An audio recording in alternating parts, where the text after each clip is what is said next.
نور foundation کے زیر اہتمام سائنس ایگزیبیشن کا انعقاد دارالقرآن الکریم پہیہ اعظم پور نبی نگر کاکوری میں ہوا۔ اس پروگرام کی صدارت مولانا جہانگیر عالم قاسمی نے کی۔ مہمان خصوصی ڈاکٹر اقتدار فاروقی نے بچوں کو خطاب کیا۔ اس پروگرام میں شہر کی اہم شخصیات نے شرکت کی۔ پیش ہے لرن آن لائن وتھ فیضان خان کی خصوصی رپورٹ۔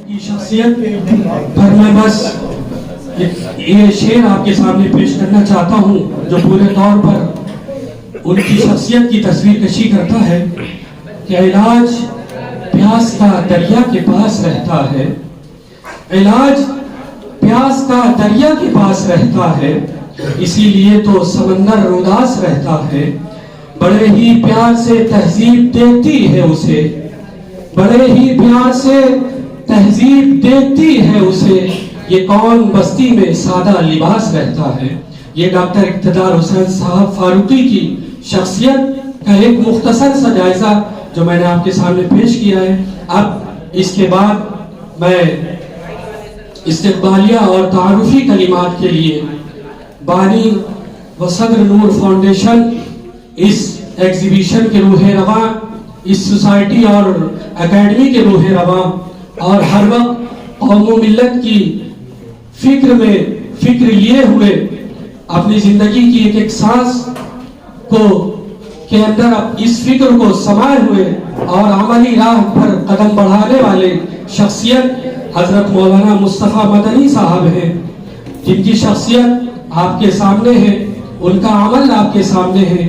ہم بس اللہ رب العزت سے یہی دعا کریں گے کہ حضرت جس مشن کو لے کر اٹھے ہیں، اللہ ان کو اس مشن میں بھرپور کامیابی عطا کرے، اور جس خلوص نیت کے ساتھ حضرت یہ کام کر رہے ہیں، اور حضرت نے آپ کے بیچ، آپ یقین مانیں کہ جو شخصیتیں آپ کے بیچ میسر ہیں، ان شخصیت کو لوگ ڈھونڈتے ہیں ان کے وقت کو پانے کے لیے، اور حضرت نے ایسی شخصیت کو آپ کے بیچ لانے کی کوشش کی ہے۔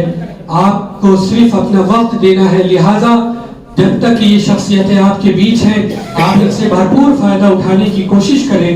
اب میں حضرت مولانا مصطفیٰ مدنی ندوی مقدس اللہ العالی کو اس شعر کے ساتھ دعوت سخن دیتا ہوں کہ محبت اور خلوص و پیار کی ثروت ضروری ہے، محبت اور خلوص و پیار کی ثروت ضروری ہے، مسلمان تیرے پاس اخلاق کی دولت ضروری ہے، تم ہی منصف، تم ہی قاضی، تم ہی سلطان دنیا ہو، تم ہی منصف، تم ہی قاضی، تم ہی سلطان دنیا ہو، یہ منصب جب تمہارے ہیں تو خدمت ضروری ہے۔ اس شعر کے ساتھ میں حضور والا کو دعوت دیتا ہوں کہ وہ آئیں اور تعارفی اور استقبالیہ کلمات آپ کے سامنے پیش کریں۔ الرحمن الرحیم، صلی اللہ علی النبی وعلی آلہ وصحبہ اجمعین، اما بعد۔ صدر محترم، ہمارے مہمان معزز اور ہم سب کے اور پوری ملت کے بزرگ سائنٹسٹ محترم جناب اقتدار فاروقی صاحب، ہمارے دوست ارشاد بھائی اور ڈاکٹر مبشر، دیگر ہمارے ڈاکٹر ایاز اور مختلف ہمارے ندوی برادران، السلام علیکم ورحمۃ اللہ وبرکاتہ۔ حقیقت یہ ہے کہ یہ استقبال آپ کا، آپ ہی کے کاموں کے لیے ہے۔ یہ حافظ بچے ہیں، یہ حافظ بچے ملت کا سرمایہ ہے۔ ان کی جو خوبی ہے کہ یہ بچے بنیادی طور پر حفظ قرآن کے نتیجے میں ملت کے تاج کا نگینہ ہے۔ اگر ملت کے پاس کوئی قیمتی سرمایہ ہے تو یہ حفاظ کرام ہے۔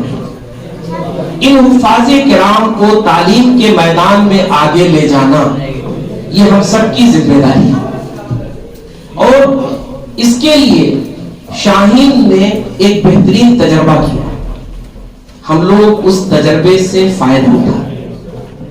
لکھنؤ میں حافظ بچوں کے لیے یہ انتظام، یہ یقیناً ہم سب کی خوش قسمتی ہے کہ ہم نے یہ جو دسترخوان سجایا ہے وہ اس لیے تاکہ حافظ بچوں کو